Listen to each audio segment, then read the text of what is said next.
Describe the role of the bass in Sonar. The role of the bass in Sonar is for me more or less the same as in all other bands I play. I describe it as the mother of the band because I have to be able to move in each direction in musical terms. Like I can play dynamically, I can play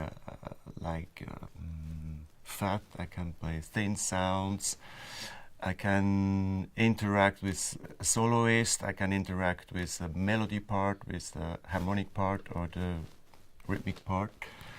So that's what I like about playing bass also. Tell me how you and Manuel go about building up rhythms for the compositions.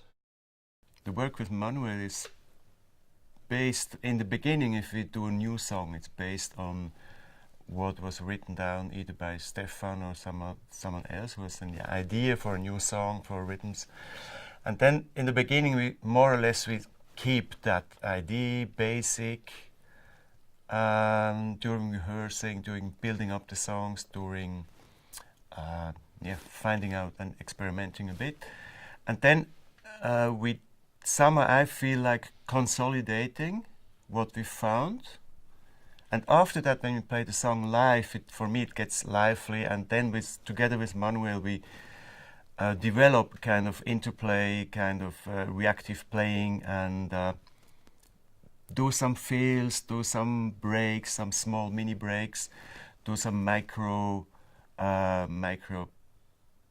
rhythmical stuff in there. But that's more or less intuitive. It's not so much about thinking now we want to do that. Sometimes we say, okay, now let's try to do that because we feel it in that way. So, but it's a work in progress, and it's not. We don't have a particular goal in working together, bass and drums. How do you go about orchestrating your presence between Stefan and Bernard? That's another question, because there, for me, it's the clockwork is between Stefan and Bernard. And if I have to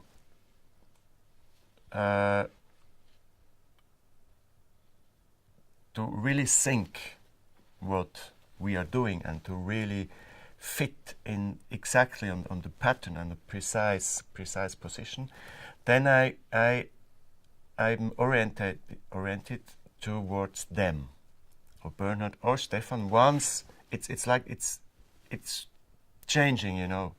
Sometimes it's Stefan, sometimes Bernard. But this is more really the tempo stuff and the precise and the metronome stuff. The musical, whatever you link to feeling and more atmospheric stuff and stuff, that's my work with Manuel, like creating different skins for the skeleton that Bernhard and Stefan are building up.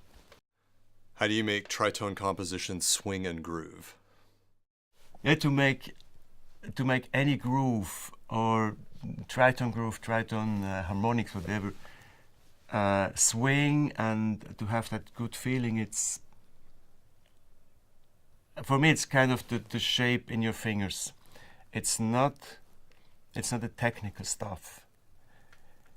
Maybe it's the same as creating the sound of the band, especially for Sonar. The sound of the band doesn't exist because that instrument sounds that way, and there we process the sound this way, but it's the interplay, how we lock. So suddenly, if it's not right locking, it doesn't sound good. And suddenly it really locks, and then it makes like boom, you know, the sound is coming up.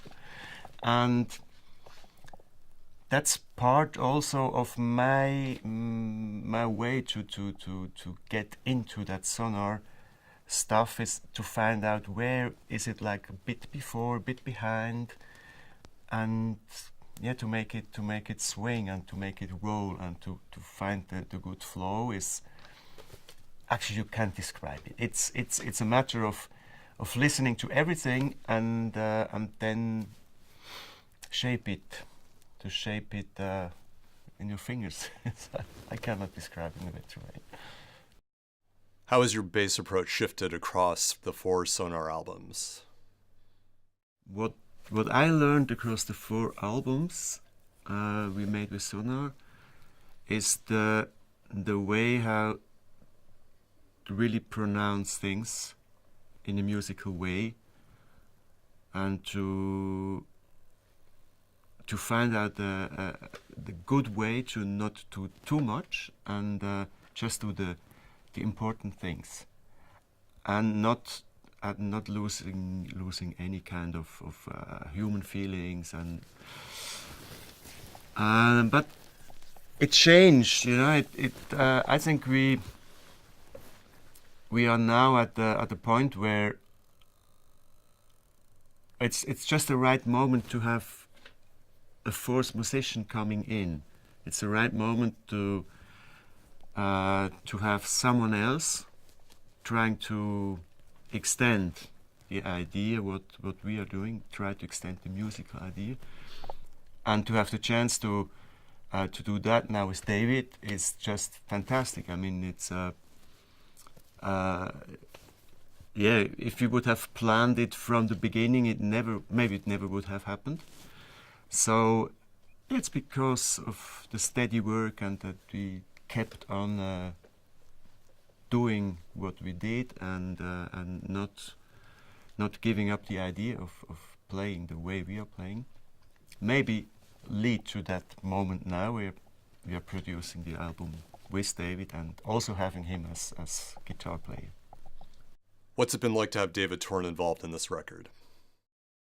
When I first heard that David will be part of this new album, I have to say I did not know his name. I really did not, because, you know, I'm kind of a musician. It's not like for me, it's not the scientific stuff. I don't know much about other albums, about other musicians, whatever. It had to do with everything I made. I made so many different kind of artwork, you know, so it was not always just music. And I heard it, and I started to of course, I started to Google, and then I found that, I saw movies where he made the soundtracks and whatever. But still, I didn't know exactly what's going to happen. It was Stefan's idea, and I have to say I was somehow skeptic in the beginning, because I didn't know exactly if it will work, because it's completely like another planet, you know, joining our system, planetary system. But the first moment I met him and Daniel, they sat into my car, I knew that's going to be great.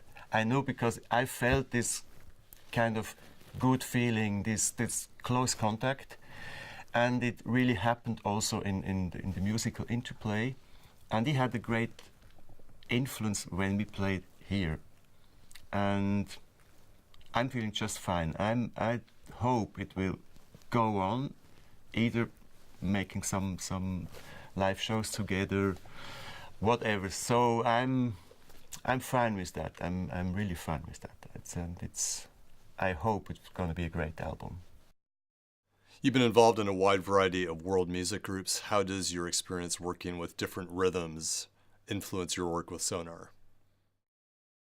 My rhythmic experiences, I just collected all over the world a bit. They just sat down in me. Even if I didn't play certain rhythms, if I didn't play certain instruments, I just heard them, and in my imagination, I still hear if anywhere in Nigeria some music groups or dance groups, they're playing huge kudu horns and play that polyrhythmic stuff. It's a combination of sound and rhythm, and that's what influenced me a lot. It was never an isolation of any musical element. And that's something I really try to bring in if I play my instrument, the bass, in any band, that it's not isolated. It's not that's the guitar, that's a saxophone player, that's a piano player, that's a drum, that's the bass. It has to be, everything has to be together, and it has, I mean, you should not lose, you know, and that's what I learned in all the other projects with very native musicians. They never play alone. They don't practice alone, almost, you know. They always do it together. And it's always life involved in what they are doing. It's not music just for purpose of making music. It was always live. And for me, that's the big influence. And the biggest influence for me in music is life. Life as it is. That's it.